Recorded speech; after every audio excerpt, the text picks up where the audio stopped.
Islamic নন Islamic দলগুলা সামনে নির্বাচনকে সামনে রেখে ভোটের জন্য আজকে মূর্তি পূজাকে যেভাবে উৎসাহিত করা হচ্ছে, এটা শিরক। শিরককে আল্লাহর সাথে শিরক, আল্লাহ ক্ষমা করবেন না। ইমাম সাহেবরা মাত্র 15,000, 16,000 টাকা, 12,000 টাকা বেতনে, গ্রামে তো আরো কম, মাত্র 10,000 টাকা বেতনে তাদের বাসা ভাড়া কোত্থেকে হয়, তাদের সংসার কিভাবে চলে, তাদের চিকিৎসা ভাতা কোত্থেকে আসে? নিরক্ষর মুক্ত করার জন্য এই ইমাম সাহেবের সবচেয়ে বড় ভূমিকা।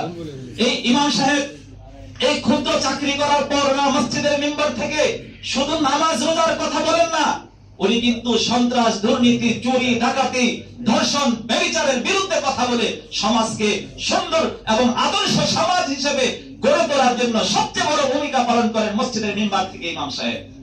কিন্তু এর বিনিময়ে আমরা ইমাম সাহেবদেরকে কি করতে পারছি? ইমাম সাহেবদের মূল্যায়ন কতটুকু হচ্ছে? আমি সরকারের কাছে জোর দাবি জানাবো যেন এই সরকার এবং ভবিষ্যতে যারা ক্ষমতা আসেন তাদেরও যেন নির্বাচন ইশতেহারে এই কথা উল্লেখ থাকে, আগামী দিনে ইমাম সাহেবদের ভাতা কি হবে। ইমাম সাহেবরা মাত্র 15,000, 16,000 টাকা, 12,000 টাকা বেতনে, গ্রামে তো আরো কম, মাত্র 10,000 টাকা বেতনে তাদের বাসা ভাড়া কোত্থেকে হয়, তাদের সংসার কিভাবে চলে, তাদের চিকিৎসা ভাতা কোত্থেকে আসে?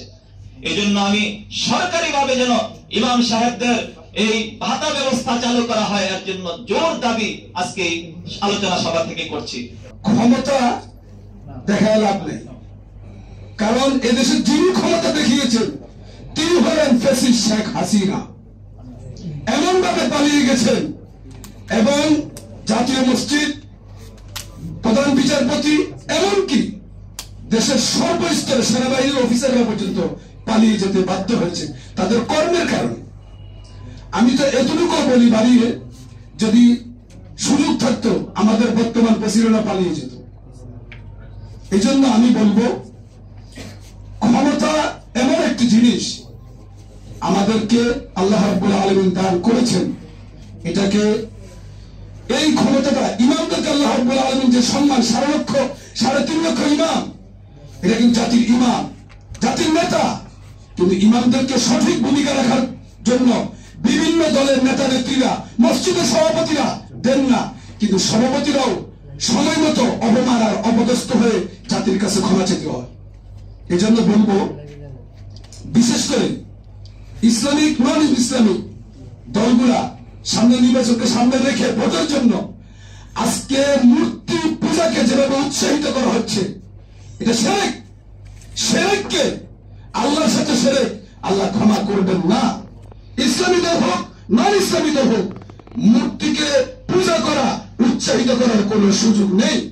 এটা ইমামেরা ভূমিকা রাখতে হবে। যারা যে ধর্মের অনুসারী তারা তার ধর্ম পালন করবে, সেটা ঠিক আছে, সেটার জন্য ইসলাম বাধা দিবে না।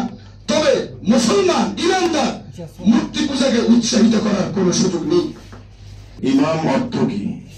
ইমাম অর্থ আমরা মুখে মুখে জানি, সবাই নেতা, কিন্তু ইমামদের নেতৃত্বের যে কাজ, যে বলিষ্ঠ ভূমিকা ইমামদের হওয়া দরকার, সেটা দীর্ঘকাল পর্যন্ত আমরা মিম্বরে ওপেন ইসলামিক সৌন্দর্য করে বলতে পারি নাই।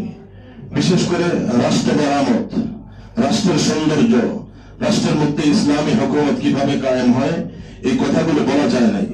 আমরা দুর্নীতির বিরুদ্ধে কথা বলতে পেরেছি, আমরা মাদকের বিরুদ্ধে কথা বলতে পেরেছি এবং বিভিন্ন ইসলামের অনেক বিষয় বলতে পেরেছি, কিন্তু রাষ্ট্রের মধ্যে কিভাবে শান্তি প্রতিষ্ঠিত হবে সেই বিষয়গুলো ওপেন বলা যায় নাই। হ্যাঁ, একটা সময় এসেছে, আল্লাহ তাআলা আমাদেরকে সেই সুযোগ করে দিয়েছে। 5 আগস্টের পরে, ফ্যাসিস্টের পতনের পর আমাদের বুক ভরা আশা ছিল যে বাংলাদেশের মধ্যে নতুন এক বাংলাদেশ আমরা উপহার পাবো এবং উলামায়ে কেরামদের মধ্যে যে ঐক্যের স্লোগান দেখতে পাচ্ছিলাম, ক্রমান্বয়ে সেই ঐক্যের সেই ধারাবাহিকতা আস্তে আস্তে কেমন যেন হ্রাস পেয়ে যাচ্ছে।